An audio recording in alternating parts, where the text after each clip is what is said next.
Hello, and welcome back to biology. Today we want to talk about reproductive strategies and parental investment.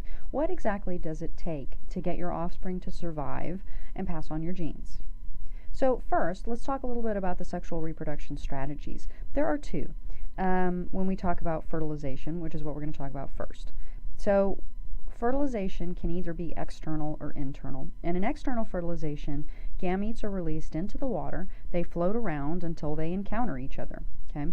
And there are lots of cues for this because if you think about it, it's really important that everybody does this all at the same time. Because let's say that you have one female, maybe two, maybe one male, they're not all together. They release their gametes. What a monumental waste of energy. So it's important, if you're going to be an external fertilizer, that everybody's doing that at about the same time, and that's going to increase the likelihood of fertilization. And so you need some sort of cue that can be day length or temperature, and it can actually be a chemical cue as well. And we may talk about that a little bit later. But the question becomes now, though, external fertilization occurs most often in which of the following? Mammals and birds, reptiles and birds, fish and amphibians, or amphibians and reptiles? Well, you want to ask yourself, if it happens in water, then who lives in water? And so the answer is fish and amphibians. Most external fertilizers are fish and amphibians. Not all fish and amphibians are external fertilizers, however. Some fish and amphibians and all reptiles, mammals, and birds, for the most part, are internal fertilizers, and this is a transfer of sperm directly between the male and the female. So why is internal fertilization considered more advantageous than external fertilization? The smaller number of offspring often receive a greater amount of parental protection. The increased survival rate results in rapid population increases. Usually fewer offspring are produced, so ample food supply is available. The time and energy devoted to reproduction is decreased, and usually a smaller number of genes are present, which promotes genetic stability. Well, I can tell you right now, a smaller number of genes never promotes genetic stability, so that's right out. Okay. Time and energy devoted to reproduction? No, because you have to find a mate, you have to actually fertilize the eggs, you have to do all of that. Huge amount of time and energy. Okay. Fewer offspring, not really related to food supply, because external fertilizers will release their eggs when there is ample food supply. So that's a non-issue here. Increased survival rate? Well, yeah, they do have an increased survival rate, but there are fewer of them being born, and so you don't get a rapid population increase. However, there are a smaller number of offspring, and so they can receive a greater amount of parental protection. That means that the mother or father can guard the eggs or hold the offspring in their bodies, okay? And so that works out really well, yeah? In external fertilization, they are born like tiny little adults. They have no parental care, and they just go off on their own, hopefully not to get eaten or destroyed or whatever. Internal fertilization, right, it also allows terrestrial animals to reproduce away from water. And that is how we got on land, is that internal fertilization, and sharks, by the way, are the first ones to actually do that, allows this gate, right, for animals to be far away from the water and still reproduce, and that's great. Okay, so back to the who does what. External fertilization, plants, some insects, most fish and amphibians, okay. Some fish and amphibians for internal fertilization, reptiles, birds, and mammals. There's actually a trend towards internal fertilization, and it of course occurred with the move to the terrestrial environment. A note on plants, right? Plants are a little bit different because even though they may externally fertilize, a lot of times it's directed because there is a pollinator, and that pollinator is going from plant to plant, and so there's a deposition of pollen, for instance, where it needs to go on the female plant. Some plants release seeds and spores. Those are, if they're spores, asexual reproducers, so they're not fertilizing. And if they're seeds, right, then oftentimes sexual reproduction has already occurred, fertilization has already occurred. So even though plants are on this list, they're not the same as the insects and fish and amphibians. Okay. By the way, the insects that don't externally fertilize, internally fertilize, and that's going to be most of them, by the way. All right, parenting. What counts as parental investment? Production of sex cells. You have to make babies, right, to be a parent. Internal fertilization is part of that parental investment. If you're externally fertilizing, all you're doing is producing the sex cells and releasing them. Okay. The gestation period. How long are you going to have to deal with those developing offspring? And in this case, it's development. Okay, so internal development or external development. External development is going to be like eggs. Okay, internal development is going to be within the mother's body. Placentation. This is only going to be for placentals, right? So mammals. Okay. How about lactation period? Also only for mammals, because this is going to be producing milk. However, you are going to have to feed offspring whether you are producing milk or not. And then, of course, things like sending to college, buying clothes, getting iPhones, stuff like that. All right, direct versus indirect parenting. Direct parenting is typically done by the female. It's going to include the feeding and the brooding, so the actual direct interaction, right? Indirect parenting is usually going to be the male. This is going to be defending the territory, protecting the young, and then foraging for food, bringing it back. Usually the female does the actual feeding. Energy investment is going to differ between males and females, okay? And there are different strategies for reproductive investments, but there are trade-offs. So if you have many gametes, they're going to be small. If you have many gametes, they're going to be low quality, typically, right? Because you're doing lots of them. So a large number of small young seems like it would be a bad idea because they're low quality. But here's the thing. Individual chances of survival are low. However, you have so many of them that enough will survive, okay? With a small number of larger young, the chance of individual survival is good. However, if they don't survive, then you start having problems with maintaining a population and things like that. All right, so which of the following is not a potential benefit that a female may receive by carefully choosing her mate? Increase in beneficial mutations, avoidance of disease, the fittest genes for the offspring, the young live longer, partner to raise the offspring.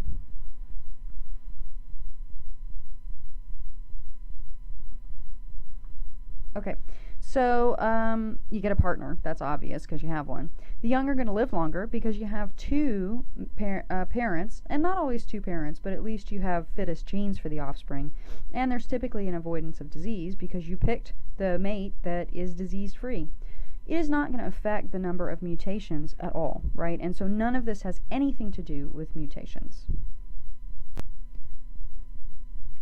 Okay. So asymmetry, let's clarify what's for females and what's for males. Females are going to be the limiting resource in terms of mating because they can only mate with one sperm, okay? That made no sense. They can only mate with one male, right? And they only need enough sperm to fertilize however many eggs they have. And of course, the number of eggs that they produce is going to be limited, yeah? So mating with additional males is not going to increase a female's rate of reproduction. Males, on the other hand, are definitely not a limiting resource, and the more females they mate with, the more offspring they have, and the more genes they will have passed on. Female bears are usually successful in defending their cubs from male bears because females are larger than males. Males only commit infanticide when cubs are unrelated. Competition among males for mates leaves males too weak to fight females. Asymmetry in costs and benefits favors females taking greater risks, and although smaller than males, females have larger canines and are thus more dangerous than males. Well, females are definitely not larger than males, and they don't have larger canines. Okay, so 1 in 5 are right out. Yeah, males do commit infanticide, but they actually kill their own cubs. Right, more cubs are killed by male bears. The male bears are highly aggressive, and they just kill other bears. Right. Competition among males doesn't leave them too weak. That's the whole point. You have the strongest males mating with the females, okay? However, the female is investing a lot into these offspring. This is her chance. These are her only offspring for this season. She is going to take greater risks, and she is going to put herself in danger defending the cubs from the male bears. Okay, so before fertilization, we know that there's asymmetry in size and number of gametes. Eggs are huge. There are not very many of them. Sperm are tiny. There are lots and lots of them. Males can release sperm way more often than females are releasing eggs. And then after fertilization, you've got asymmetry in things like incubation for birds, in gestation for mammals, and then in care and feeding of the young also for mammals. There are three main strategies for embryonic development, and it's all going to be female investment. But there's oviparity, ovoviviparity, and viviparity. And we're going to start talking about oviparity, okay? These are going to be amniotic external eggs, and amniotic eggs are something that vertebrates have. All vertebrates have amniotic eggs in some form or another, but we're going to start with the actual eggs. In the aquatic environment, they're going to have these very thin, very, kind of saran wrappy moist membranes that are permeable. They need to stay moist or they will dry out and everybody will die. Terrestrial eggs, on the other hand, can have a tough, leathery shell like reptiles have, or they can have the hard eggshell that you are familiar with in birds' eggs. Okay? So, reptile and bird eggs contain the water, nutrients, and protection a delicate embryo needs during development. Unlike amphibian eggs, reptile and bird eggs are watertight. Because they do not dry out, the eggs can remain on dry land, yet still provide the embryo with all of the water it needs. The water cannot pass through the shell, that should say through the shell.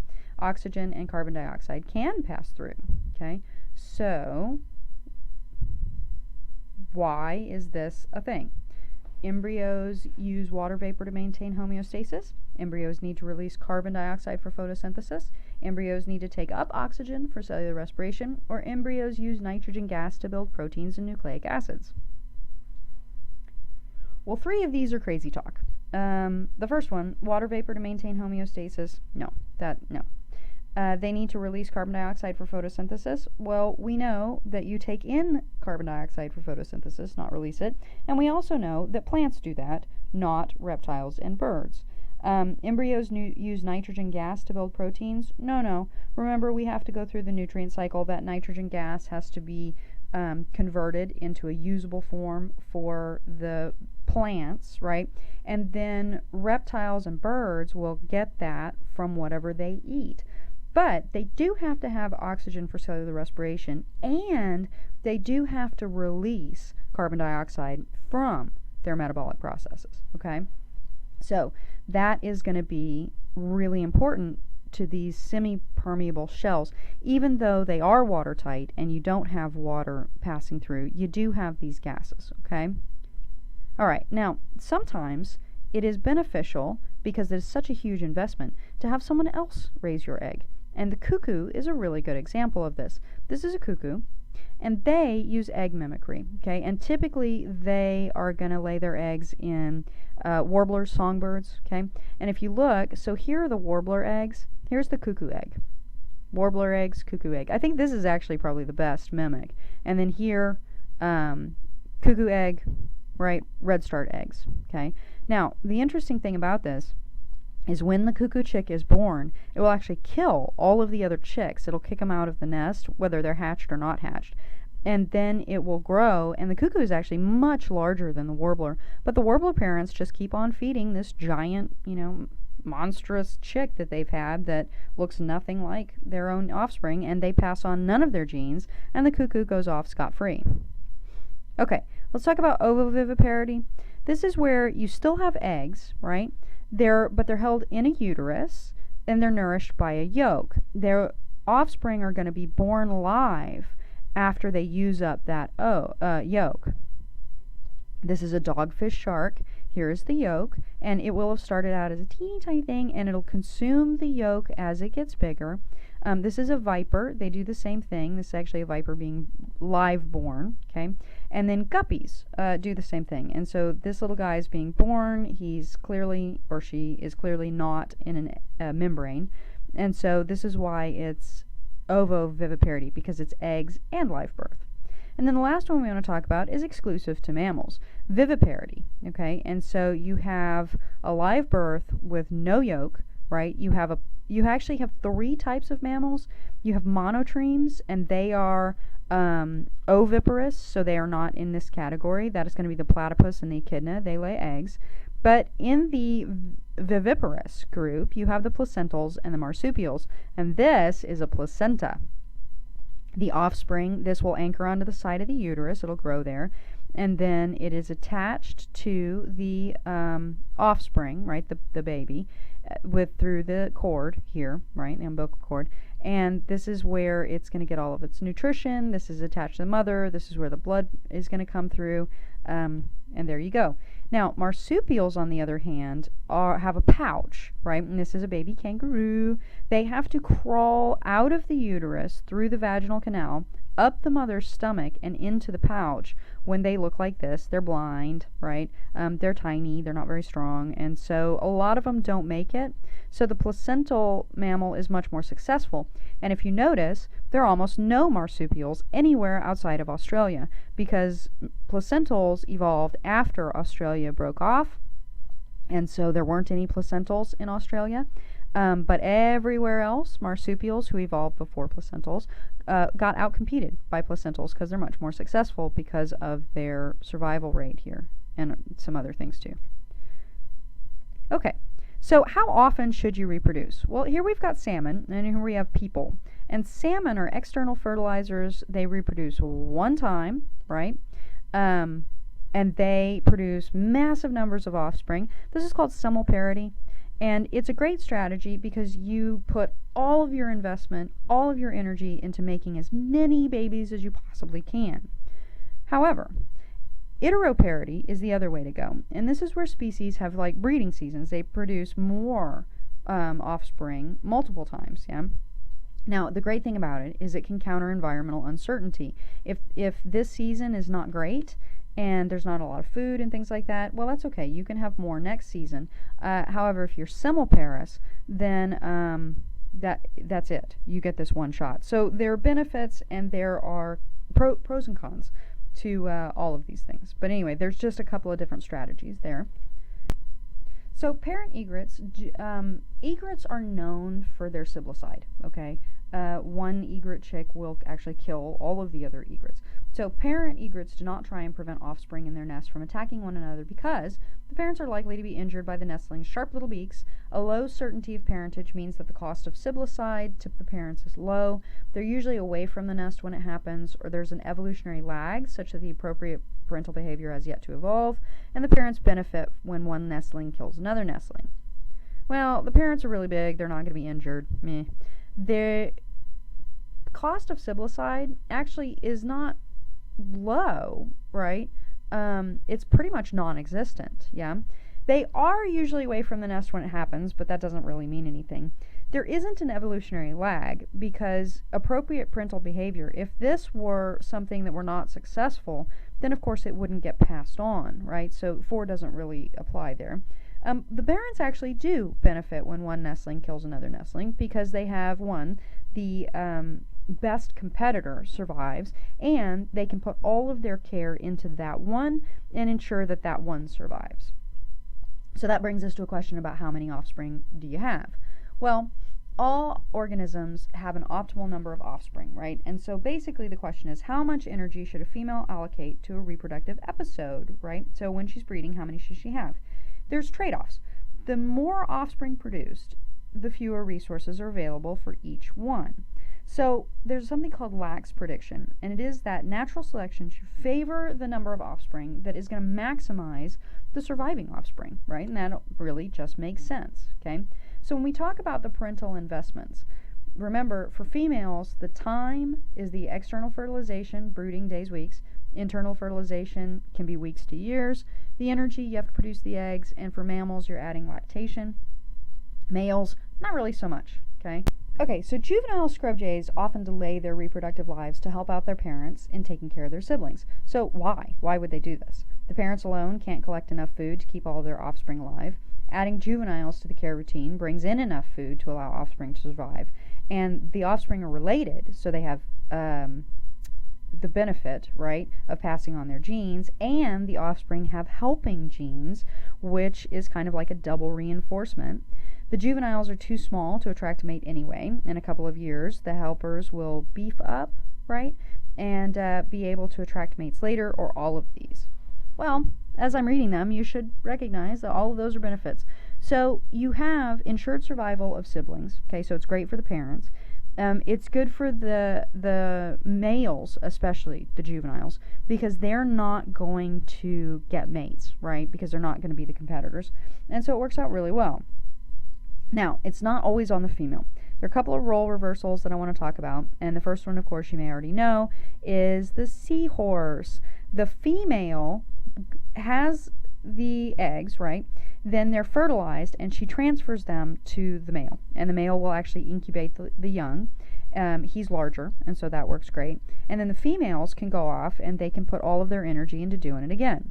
Okay, rheas also do this. The male incubates the eggs and will actually take care of several females, because remember, he wants to mate with most of them, and that goes with that safety and number ideas. And then the females can go off and do what they need to do. And then this is just a chart that will kind of summarize what we've been talking about. The R selected are going to be the external fertilizers who produce lots of eggs with very low care. The K selected are going to be usually the internal fertilizers producing fewer offspring and put in more care. Okay? And just really quickly on mating systems, there's monogamy, where you have one male and one female. They both participate in caring for the young, and the investments are going to be based on the needs of the young. If they're altricial, then the offspring are going to require very long care because they have long development times. If they're precocial, then it's a shorter period of time and less care. They mature faster. You have polygamy, and that's where one sex cares for the young. Typically, you see this with one male and many females, which is called polygyny. The females are caring for the young. And then you also have polyandry, which is not as common. You have one female and one male. The males are usually going to care for the young. These are tamarins. They're very cute. And the female will actually mate with two males, and neither one knows who the father is, so they both take care of the young. And they're so little that she really needs to eat all of the time to produce the milk, and the fathers will actually take care of the young in that case. All right, and then the last thing is for macro, you are going to be doing a case study about Harris hawks, who are the only hawks that hang out in family groups. So, if there are any questions next time in class, please let me know, and thanks for listening.